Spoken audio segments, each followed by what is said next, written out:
aliyomjalia. Anamwomba Mungu aendelee kubariki kipaji chake cha muziki na kubariki wote wanaosikiza nyimbo hizo. Anawaombea wote waliomsaidia kukikuza kipaji hicho. Mungu awabariki. Roho za marehemu wazazi wake Francis na Tabitha zipumzike kwa amani. Familia ya Bwana na Krista John Mwarome wanamshukuru Mungu kwa afya na uzima anaowajalia. Wanawashukuru Wakristo wote waliosimama nao wakati kijana wao alipofariki. Mungu awajalie neema na baraka tele. Wanaombea roho ya Silvanus Mwarome pumzike kwa amani. Jumuiya Mtakatifu Yohane Mtume wanamshukuru Mungu kwa mema yote anayoendelea kuwajalia. Wanaomba awajalie amani, umoja na upendo katika jumuiya yao. Pia amjalie mwenyekiti wao uponyaji.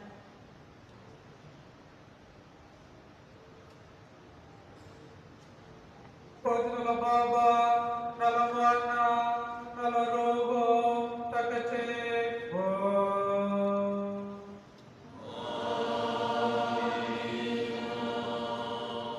Bwana awe nanyi.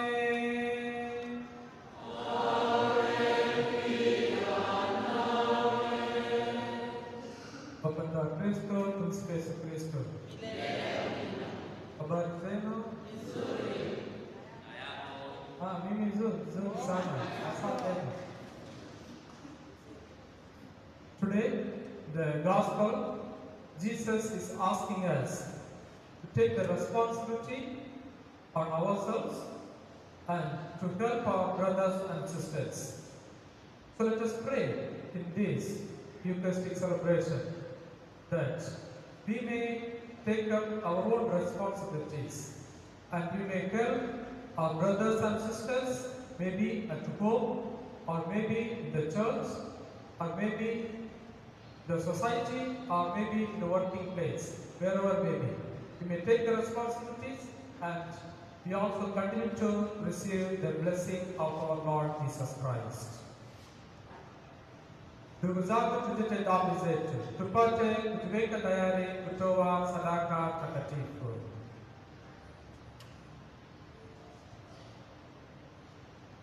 Akumgambia Mungu Mwenyezi,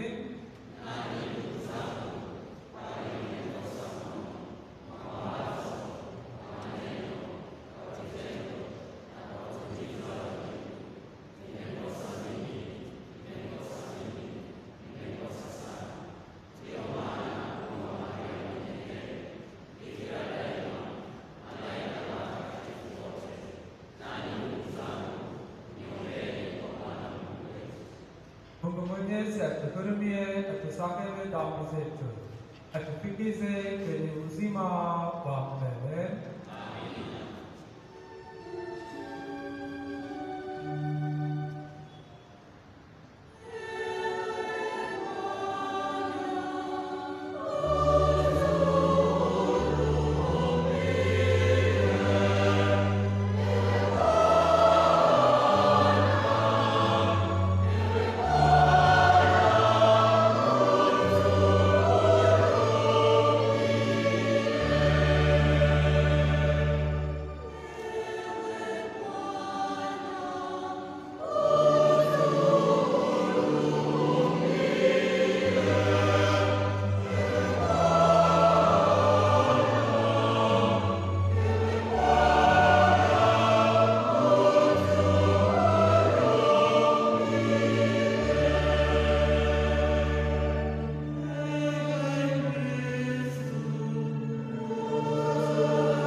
utujilie mioyoni mwetu upendo wa jina lako, uyaguse ndani yetu yale yaliyo mema kwa kutuongezea uchache, uyalinde kwa tunza yako yale yaliyo yako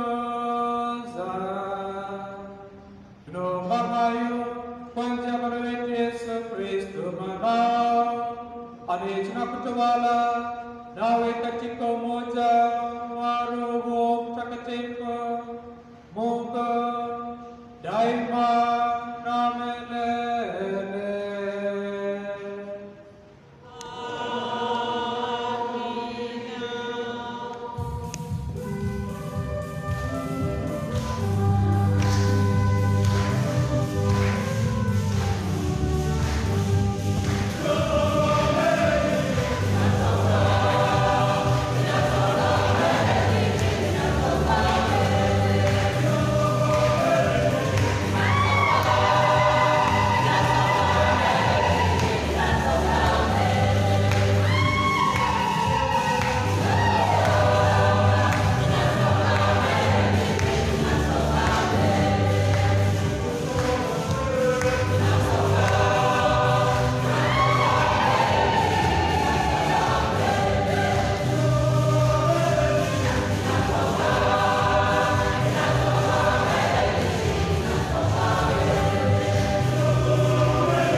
Somo la kwanza. Somo katika kitabu cha nabii Yeremia. Ee Bwana, umenihadaa, nami nimehadaika. Wewe una nguvu kuliko mimi, ukashinda. Nimekuwa kitu cha kuchekesha mchana kutwa.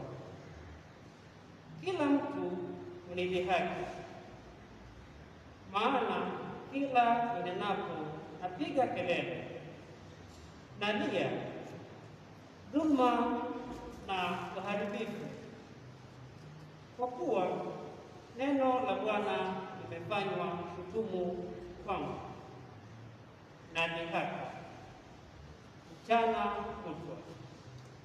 Nami nikisema, sitamtaja wala sitasema tena kwa jina lake. Ndipo moyoni mwangu umekuwamo kama moto uwakao, uliofungwa ndani ya mifupa yangu, nami nimechoka kwa kustahimili, wala siwezi kujizuia. Neno la Mungu.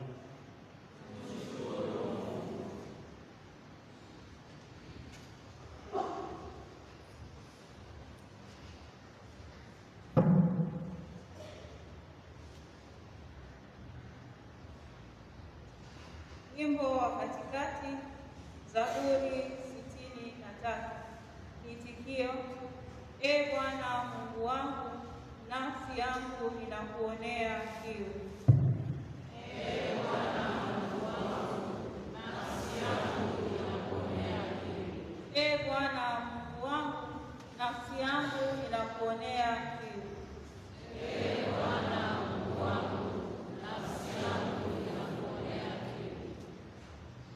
Ee Bwana Mungu wangu, nafsi yangu inakuonea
Somo la pili. Somo katika waraka wa Mtume Paulo kwa Warumi.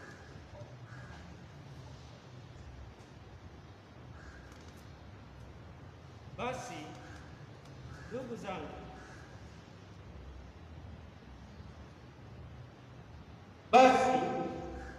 ndugu zangu, nawasihi kwa huruma zake Mungu, itoeni miili yenu iwe dhabihu iliyo hai, takatifu, ya kumpendeza Mungu, ndiyo ibada yenu yenye maana.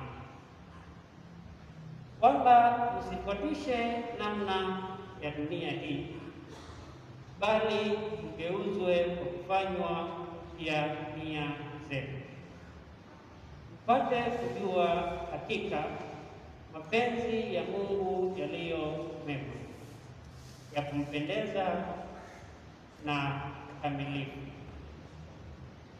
Neno la Mungu. Ndiyo.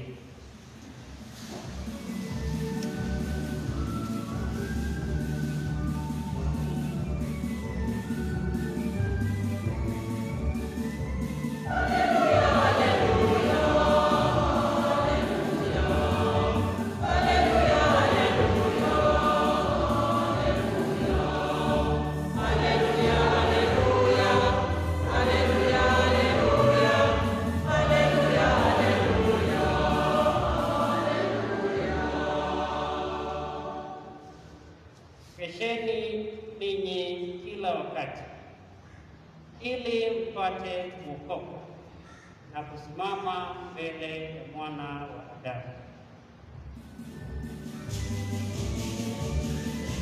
Haleluya, haleluya, haleluya, haleluya, haleluya, haleluya,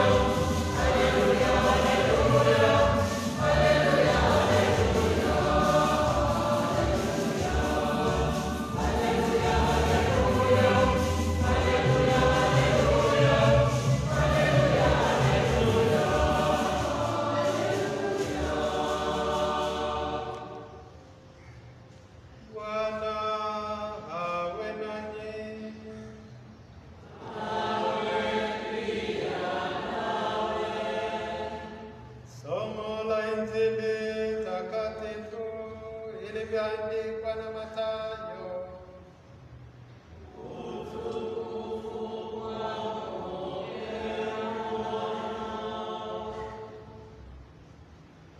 Tangu wakati huo Yesu alianza kuwaonya wanafunzi wake ya kwamba imempasa kwenda Yerusalemu na kupata mateso mengi kwa wazee na wakuu wa makuhani na waandishi, na kuuawa na siku ya tatu kufufuka.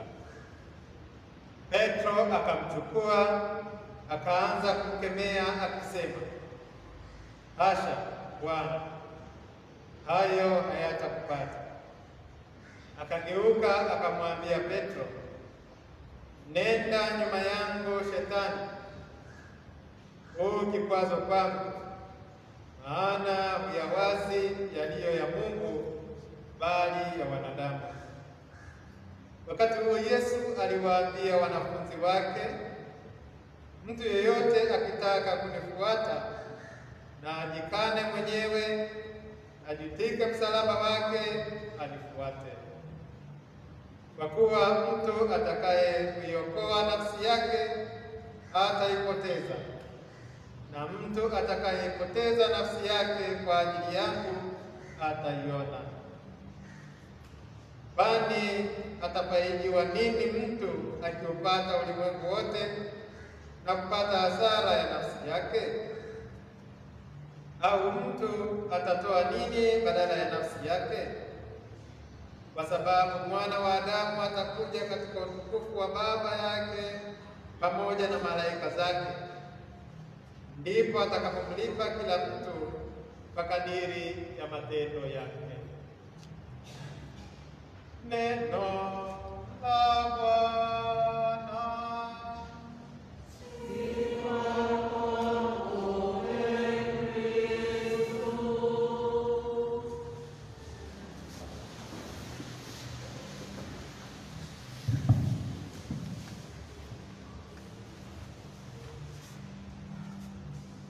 Tumsifu Yesu Kristo. Tumsifu Yesu Kristo tena. Mungu anawapenda sana. Na leo katika Dominika hii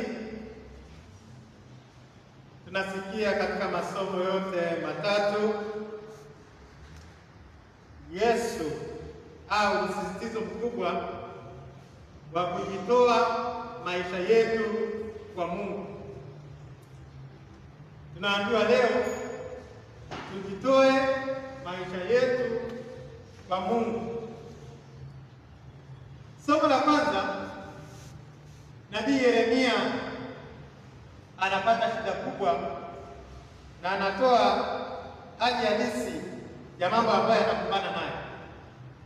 Nabii Yeremia ni nabii ambaye aliteseka kuliko manabii wengine wote, kwa sababu alitabiri juu ya kuvunjwa kwa hekalu,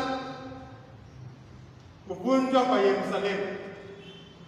Hata wazazi wake, hata ndugu yake, watu wote walikuwa wanamchukia. Alikuwa akipita watu wanamtemea mate, watu wanampiga. Aliteseka sana. Na leo anasema anataka aache hii kazi ya kuzungumza maneno ya Mungu kwa watu. Lakini moto unawaka ndani ya moyo wake. Moto unawaka, unamsukuma kuzungumza. Unamfanya ashindwe kukata tamaa. Ashindwe kuacha kuzungumza. Katika somo la pili, Paulo anawaambia Warumi waitoe miili yao iwe sadaka, sadaka hai na takatifu. Wajitoe kwa Mungu kama sadaka, wajitolee maisha yao kwa Mungu kama sadaka, iwe dhabihu, iwe sadaka. Na katika somo la Injili tunaona Yesu anawaambia wafuasi wake kwamba anatakiwa kwenda Yerusalemu. Na Yerusalemu anaenda kuteswa. Yerusalemu anaenda kufa. Yerusalemu anaenda kufufuka. Lakini Petro anamtoa hapo, anampeleka pembeni, anamuonya, anamkanya, anamwambia wewe, haya hayatatokea. Petro ambaye ni kama kiongozi wa mitume, Yesu anamgeukia, anamwambia rudi nyuma Shetani. Maana yake ni nini? Petro ambaye Jumapili iliyopita aliitwa mwamba, Petro ambaye Jumapili iliyopita alisifiwa kwamba yeye ni mwamba, leo anaitwa Shetani. Kwa nini? Ni kwa sababu anataka kumzuia Yesu kwenda kujitoa maisha yake kwa ajili ya wokovu wa wanadamu. Ukitaka kumzuia mtu kujitoa maisha yake kwa Mungu, wewe unakuwa shetani. Kama kuna hatua yoyote unaofanya, ushauri wowote unaotoa kwa mtu, ukimzuia huyo mtu kujitoa maisha yake sawasawa kwa Mungu, wewe unaitwa shetani. Na ndio kazi ya shetani. Kwa hiyo Petro anamwambia rudi nyuma Shetani, kwa sababu Petro anasimama nafasi ya Shetani akimzuia Yesu kwenda kujitoa maisha yake kwa ajili ya watu. Na mtu yoyote au kitu chochote kinachokuzuia kutoa maisha yako kwa ajili ya Mungu, hicho ni Shetani. Na huko kujitoa maisha kuna msalaba, kuna kujikana, ambacho ndicho Yesu anachosema anayetaka kunifuata lazima ajikane mwenyewe, achukue msalaba wake, anifuate. Katika kumfuata Yesu, katika Ukristo, maisha yetu ya Ukristo, kuna kujitolea, kuna kujitoa, kuna kujikana na kuna kubeba msalaba. Huo ndio ufuasi. Ufuasi ni kujitoa maisha yetu, kujimimina kwa ajili ya Kristo. Kwa hiyo ndio maana katika mtazamo huu nikachagua mada hii ya kujitoa kwa Mungu, kujitoa maisha yetu kwa Mungu. Tukitaka kuwa Wakristo kweli, lazima tujitoe maisha yetu kwa Mungu. Nirudi nitoe mfano wa huu mshumaa hapa.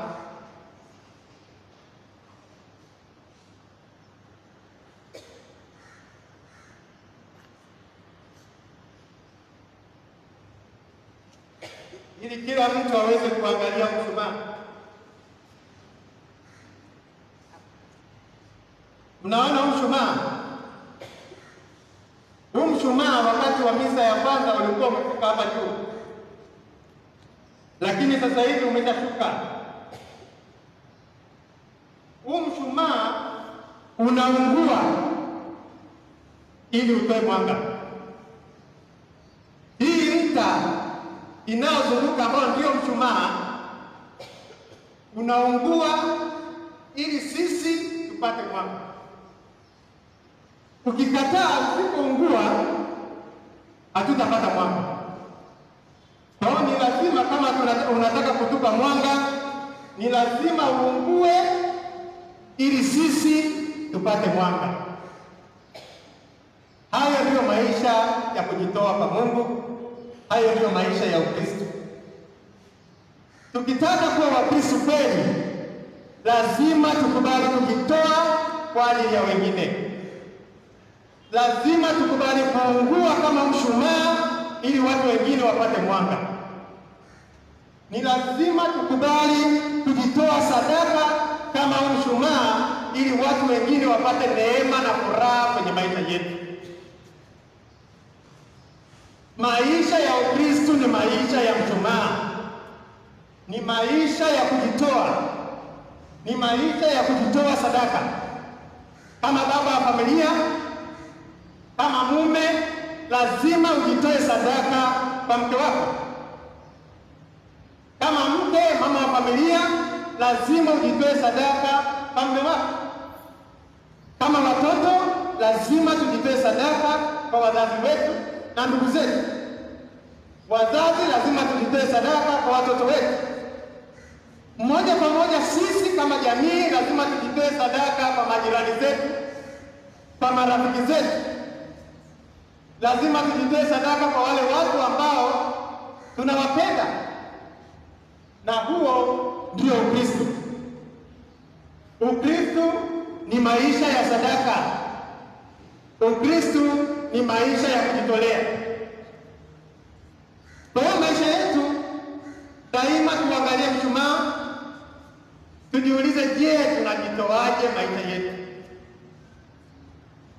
Unajitoaje kwenye Ukristo wako?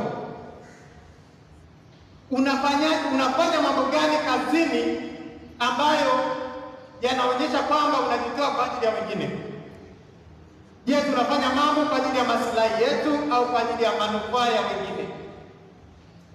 Kwenye familia tunafanya mambo kwa ajili ya manufaa yetu sisi tu au kwa ajili ya manufaa ya wengine? Huko ndiko kubeba msalaba, huko ndiko kujikana, huko ndiko kutembea na Yesu. Huo ndio Ukristo. Mara nyingine katika maisha kuna kupanda na kushuka. Hapa duniani kuna wakati ambao tutapanda mlima, maisha yatakuwa magumu sana kwako. Utatafuta kila njia, haitaenda. Kuna wakati ambao utatafuta chochote kwenye maisha, kila unachojaribu inakoma. Ni muda wa kupanda mlima. Ni muda wa kupanda mlima ambao kama nabii Yeremia alimrudia Mungu, moto uliwaka ndani yake wakati huo. Nabii Yeremia alikuwa anapitia kipindi cha kupanda mlima, kipindi kigumu, kipindi ambacho marafiki zako unaowaita marafiki hawatakusikiliza, kipindi ambacho hata ndugu zako wa karibu hawatakuwa karibu na wewe.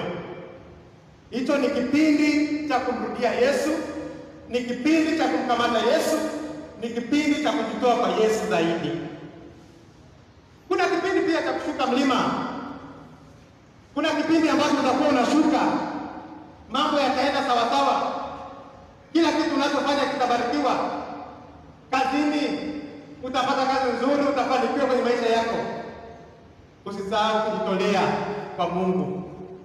Usisahau kujitoa maisha yako kwa Mungu.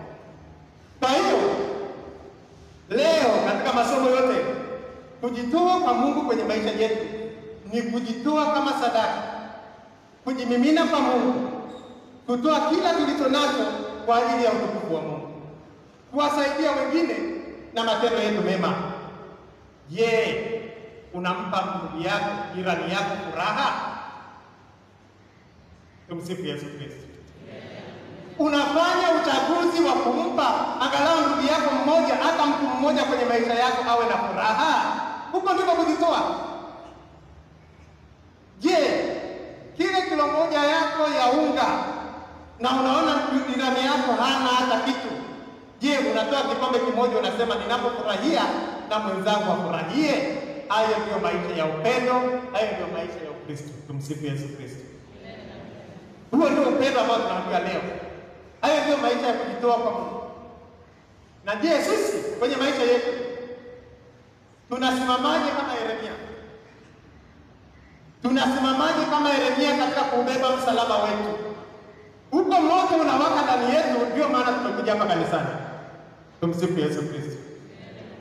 Saa nyingine utafika mahali kama Yeremia utakata tamaa, lakini utakiwi kukata tamaa. Kama Yeremia ambaye anataka kusema basi leo ndio mwisho, sitazungumza tena habari za Mungu, sitahubiri tena, lakini moto unawaka ndani yake kwa sababu ametoa maisha yake kwa Mungu. Na sisi leo tunaalikwa tutoe maisha yetu kwa Mungu, tujimimine kwake. Tunapokumbana na shida, tunapokumbana na matatizo, tunatafuta kazi hatupati, tunatafuta mchumba hatupati, tunahangaika kwenye maisha, tumwangalie Yesu, tumkabidhi Yesu, tuje mbele ya sakramenti, tumwambie Yesu, pokea. Usianze kukimbia kusema ngoja niende kwenye kanisa hili, ngoja niende nikatafute nguvu kwenye kanisa hili. Njoo mbele ya Ekaristi, mwambie Yesu, nakukabidhi maisha yangu. Tumsifu Yesu Kristo. Mwambie Yesu wa Ekaristi, wakati padre ananyanyua Ekaristi, mwambie Yesu, nakukabidhi maisha yangu. Yesu, nakukabidhi mahangaiko yangu. Yesu, nakukabidhi mateso yangu. Yesu, nakukabidhi shida zangu, nakukabidhi, nisimamie, nishike mkono, tembea na mimi. Tumsifu Yesu Kristo. Huo ndio Ukristo ambao leo tunaambiwa. Huo ndio ufuasi ambao leo tunaambiwa. Tunapokumbana na shida, sio wakati wa kukimbia, ni wakati wa kujitoa zaidi kwa Yesu. Huo ndio wakati wa kujimimina zaidi kwa Yesu. Na huko ndio kuubeba msalaba. Na huko ndiko kufuata Yesu. Huko ndiko kujikana. Tuishi maisha ya mshumaa, tujitoe kabisa, tujimimine kabisa.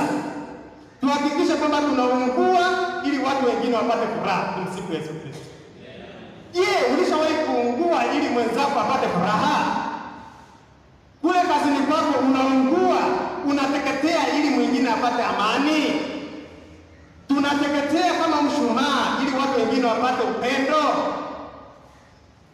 Tujitafakari, tujiulize, tutembee kama mshumaa, tumwangalie Yesu, tukubali kujitoa, tukubali kuungua, tukubali kuteketea ili watu wengine wapate amani, ili watu wengine wapate furaha, na huo tutakuwa tunaishi maisha yetu ya Ukristo sawa sawa. Tumsifu Yesu Kristo.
Baba Mwenyezi asikilize kwa wema sala zetu kwa ujumbe wa Yesu Kristo Bwana wetu.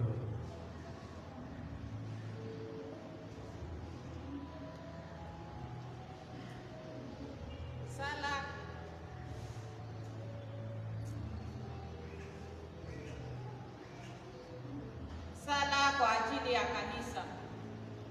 Ewe Mwenyezi Mungu, Baba wa utukufu, tunaliweka kanisa lako mkononi mwako. Uwabariki viongozi wote kwa ajili ya kujitolea kufanya kazi yako bila kuchoka. Nasi waumini wako, Roho Mtakatifu atujalie ufunuo wa kutambua uwepo wako siku zote. Bwana, tunakuomba. Sala kwa ajili ya nchi. Yesu Mfalme wa amani siku zote, tunakukimbilia kwako. Tujalie umoja katika nchi yetu Kenya. Ubariki viongozi, kwani uongozi unatoka kwako. Bariki kazi zetu ili nchi iweze kustawi kiuchumi na katika changamoto zote. Tuweze kila siku kuomba uongozi kwako. Bwana, tunakuomba. Sala kwa ajili ya familia. Ewe Mwenyezi Mungu, kama familia tunakutolea shukrani kwa ajili ya kanisa dogo la nyumbani. Tujalie siku zote kutambua umoja na upendo kati ya baba, mama na watoto. Ewe Roho Mtakatifu, jidhihirishe katika familia zile ambazo zina changamoto mbalimbali. Bwana, tunakuomba. Sala kwa ajili ya wasafiri. Ewe Mungu uishie milele, twaombea wasafiri wote usalama. Uweze kuondoa giza kuwa mwanga, nayo damu ya mwanao iwafunike, ili waweze kuongozwa vyema na wafike waliko kusudia salama. Bwana, tunakuomba. Sala kwa ajili ya wagonjwa. Ewe Mwenyezi Mungu, uliyetuumba kwa mfano wako, tunakuja kwako kuomba toba na uponyaji kwa ajili ya wagonjwa wote, ili katika hali wanazopitia waweze kuzidi kukujua wewe. Bwana, tunakuomba. Sala kwa ajili ya marehemu. Mungu mwenye nguvu, utufundishe kufahamu kuwa kifo ndiyo mlango wa kuingia uzima wa milele. Jalia roho za marehemu wote pumziko la amani. Bwana, tunakuomba.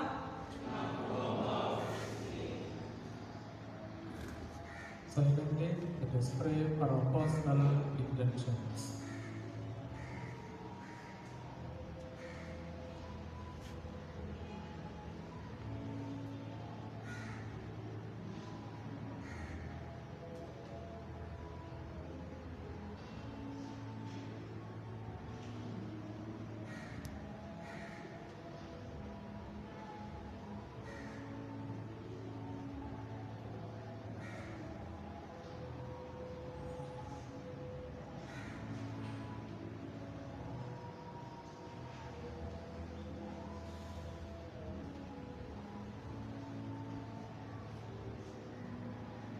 Mungu uliye makimbilio na nguvu yetu, uliye asili ya wema wote, usikilize sala za kanisa lako, utujalie yenye kayo tunaomba kwa imani. tufuate kweli.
Salibuni ni sadaka yangu na yenu, tubaliwe na Mungu Baba Mwenyezi.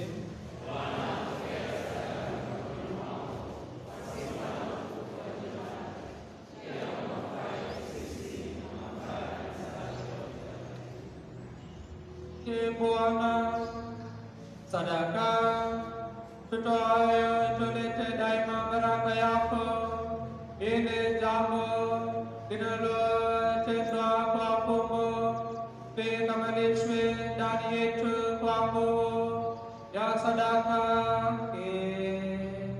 Tunaomba hayo kwa njia ya Kristo Bwana wetu.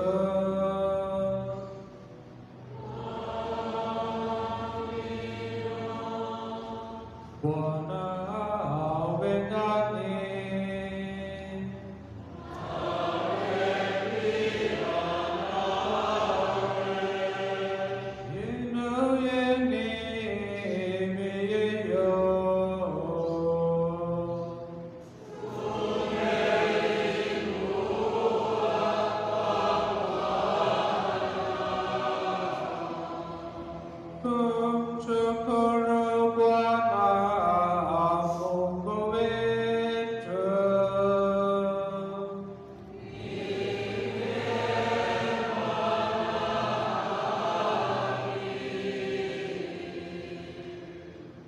Kweli ni wema na haki, tukushukuru daima na popote, Ee Bwana Baba mwema, Mungu mwenyezi wa milele. ndani yake yeye tunaishi, tunajimudu na kuwa na uhai wetu. Kwa hiyo tunapokuwa bado hapa duniani, tunauona wema wako kwa kila siku, na tena tunayo amana ya uzima wa milele, kwa kuwa tunayo malimbuko ya Roho yule ambaye kwa njia yake alimfufua Yesu katika wafu. Tunatumaini kuwa fumbo la Pasaka litakuwa heri yetu ya milele. Kwa hiyo sisi tunakushukuru na kutangaza pamoja na malaika uwezo wako tukisema:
Nakusifu kwa haki, maana kwa Bwana wetu Yesu Kristo mwanao, na kwa uwezo wa Roho Mtakatifu unatia uzima na kutakasa vitu wote, wala mwache kwa kusanya watu kwako, ili toka mavyo ya jua hata machweo yake pakutole sadaka safi.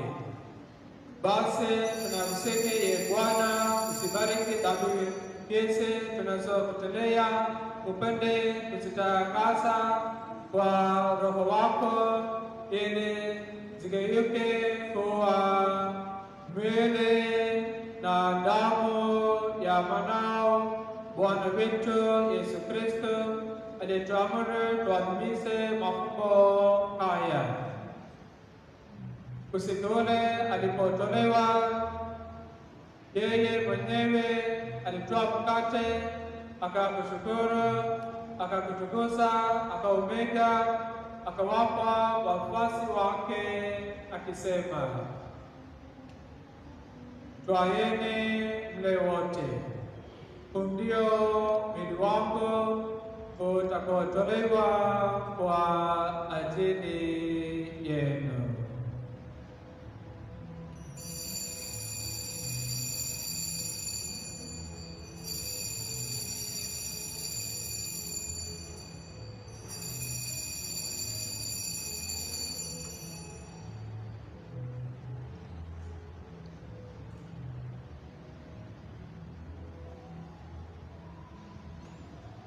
Vivyo hivyo baada ya kula,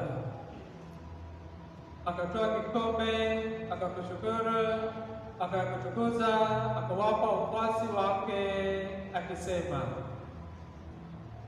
twaeni nye wote, hiki ni kikombe cha damu yangu, damu ya agano jipya na la milele, itakayomwagika kwa ajili yenu na kwa ajili ya wengi kwa maondoleo ya dhambi. Fanyeni hivi kwa kunikumbuka mimi.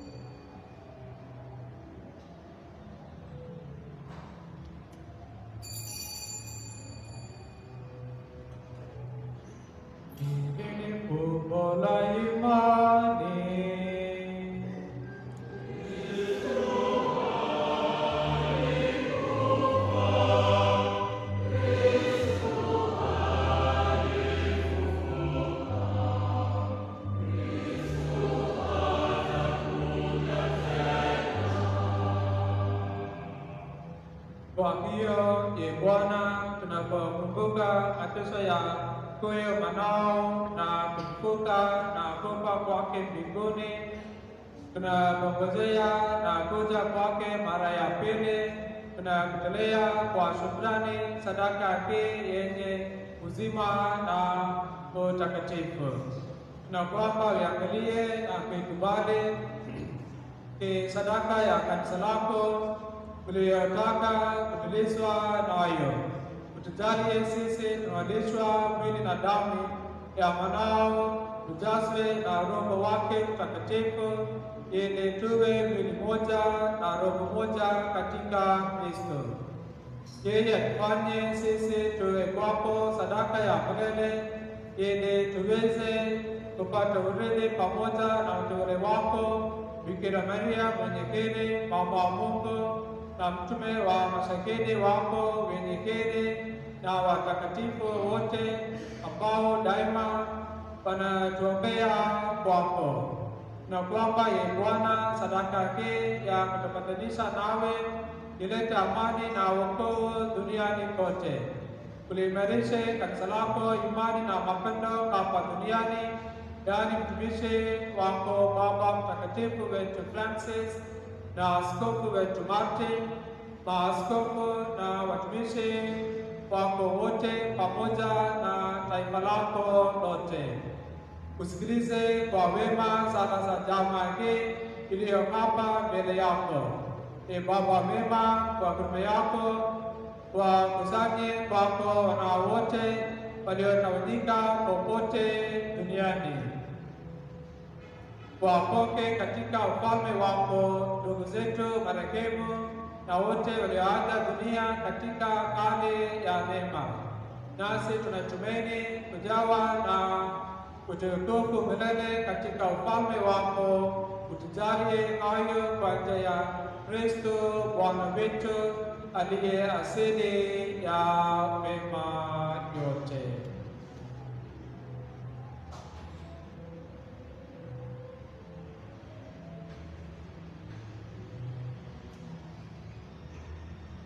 Kwa njia yake, pamoja naye na ndani yake, wewe Mungu Baba Mwenyezi, katika umoja wa Roho Mtakatifu,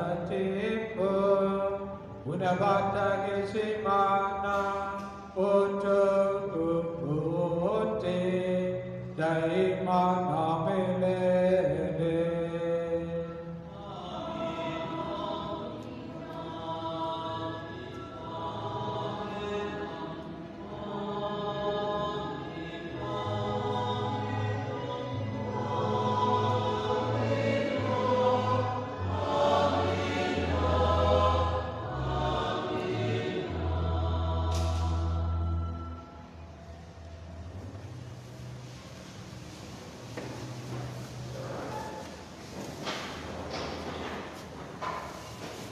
sasa tusali kwa imani ile sala aliyotufundisha Bwana wetu. Baba yetu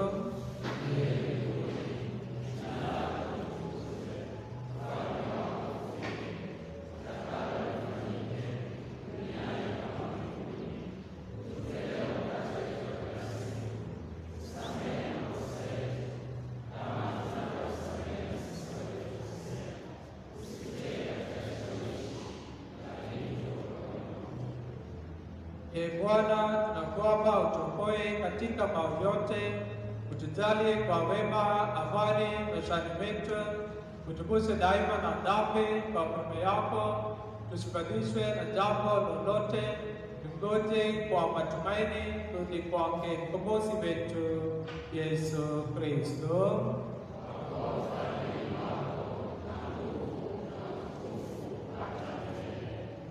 Bwana Yesu Kristo, uliwaambia mtume wako, na waacheni amani na wapeni amani yangu. Usitazame dhambi zetu, ila tu imani ya kanisa lako. Ulijali amani na umoja kama ilivyo mapenzi yako. Unaishi na kutawala daima na milele. Amani ya Bwana iwe daima nani. Furaha tutakiane amani.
Huyu ndiye mwana-kondoo wa Mungu aondoaye dhambi za dunia.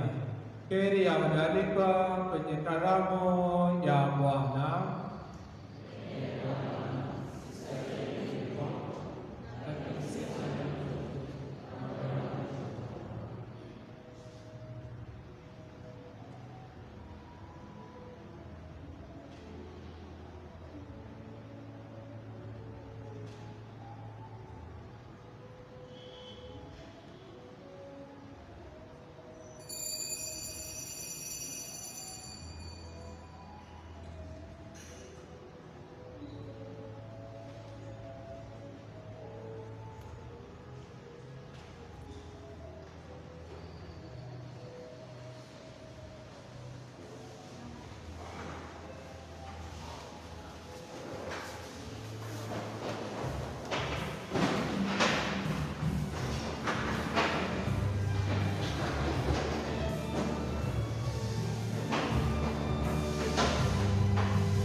E Bwana, sisi tuliolishwa mkate mtakatifu tunakuomba sana, ili chakula hicho cha mapendo kitutie nguvu mioyoni, hata tujue kuwatumikia jirani zetu kwa ajili yako.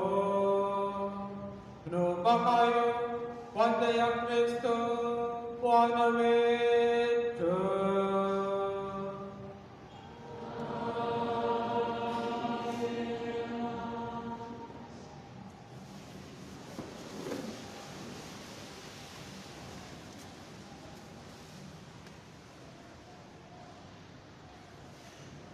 Tumsifu Yesu Kristo. Wanajumuiya na Mtakatifu Vincent na Mtakatifu Barnaba watafanya usafi Jumamosi ijayo. Mtakatifu Vincent watasafisha na kuhudumu kanisani, na Mtakatifu Barnaba watasafisha na kuhudumu kumbini. Tunaomba Wakristo wote wakati wa kupiga magoti, tafadhali hizo ambao za kupiga magoti tusizigongeshe kwenye sakafu. Tunaomba tuzitoe kwa utaratibu. Kutoka kwa meza ya paroko, tunaendelea kukaribisha kila mmoja kanisani. Harambee ya askofu kwa seminari ni Ijumaa hii. Majumuiya yafanye vyema na kumaliza mchango wao kwa wakati. Wale walioweka ndoa au harusi zao mwisho wa Novemba au Disemba waanze mafundisho. Jumuiya ziandae watu wawili kwa masomo na zaburi, kwa maana tumeanza kuimba zaburi. Mmoja achukue masomo na mwingine aimbe zaburi. Ubatizo wa watoto wachanga utakuwa tarehe 29 mwezi wa 9. Wazazi waandikishe watoto wao. Ubatizo wa watoto wachanga utakuwa tarehe 26 mwezi wa 9. Wazazi waandikishe watoto wao. Watu wawe huru kuja kuabudu siku ya Alhamisi tunapoendelea kuombea jamii yetu. Tunamsihi kila mmoja kujitambulisha na vikundi vya harambee. Mtu yeyote asiachwe nje. Jina la kila mmoja liweko kwenye orodha. Tumsifu Yesu Kristo. Muwe na Jumapili njema.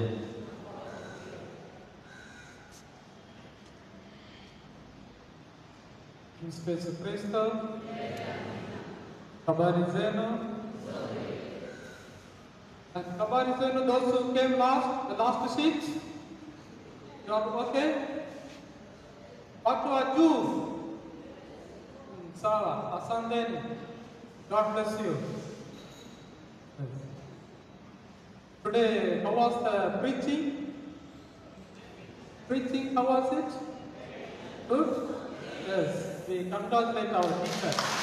Teacher, you can stand up. Maybe you can remove that one also, at least let them see your face fully.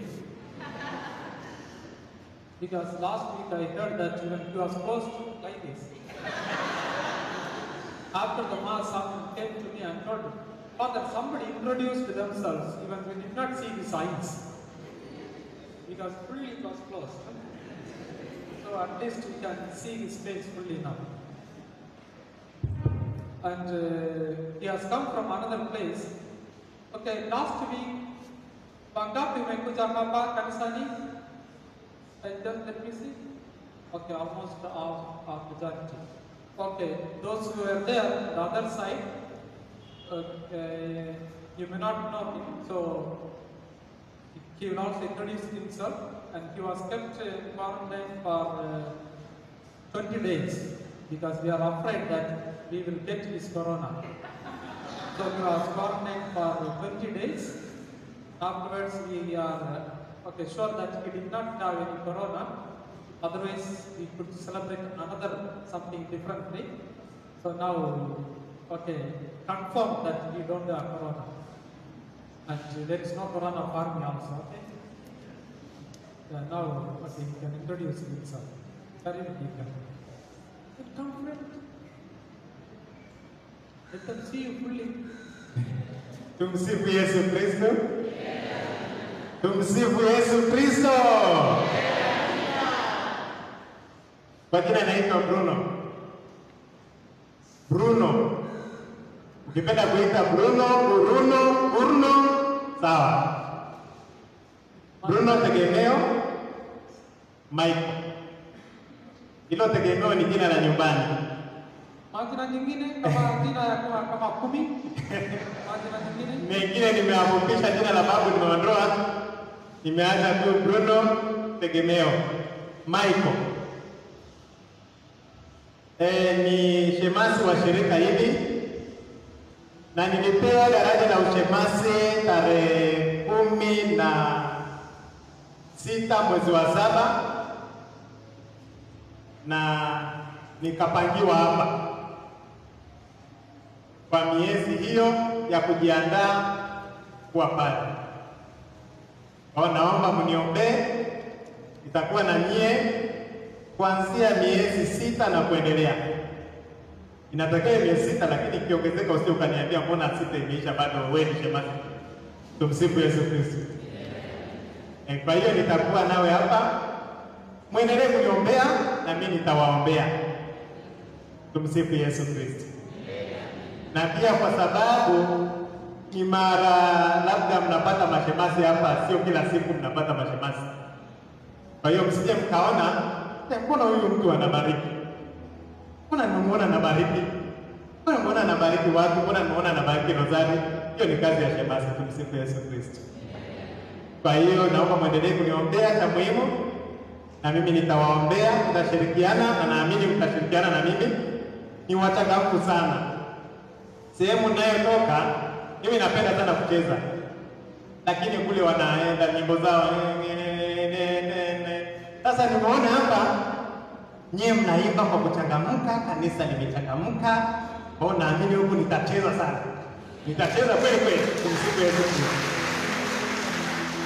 Nawapenda sana na wanakaribisha sana, mwendelee kuniombea, mwe pamoja na mimi. Nitakapokuwa nakosea mnishauri, ndio maana padre amesema niondoe hii. Ili ukiniona kule mtaani napenda sana kuzurura. Ukiniona na zurura unisalimie ili nimjue kumbe kuna mtu ananijua hapa. Tumsifu Yesu Kristo. Asante. Asante. Karibuni hapa kanisa hili. So we wish you all the best and we wish that you may have a fruitful ministry with us. Karibu sana Dika. And just one concern from my part. See this mask. Okay, this is a light mask. Even if you close your eyes, something you can see.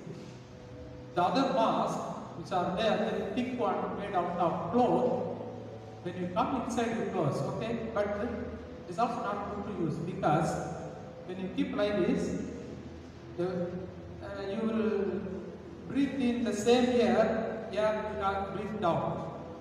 So the very thick one, don't use it very often. Very often don't use it.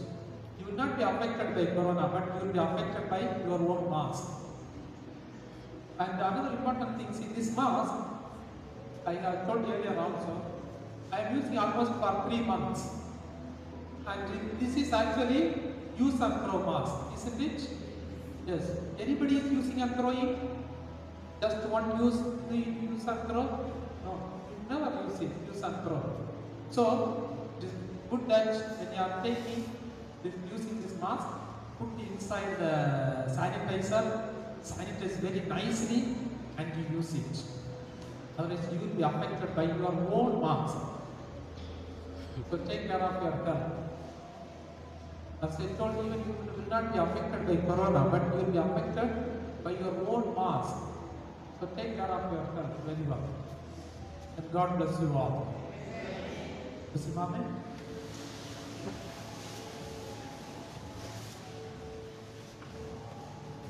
Bwana awe nanyi.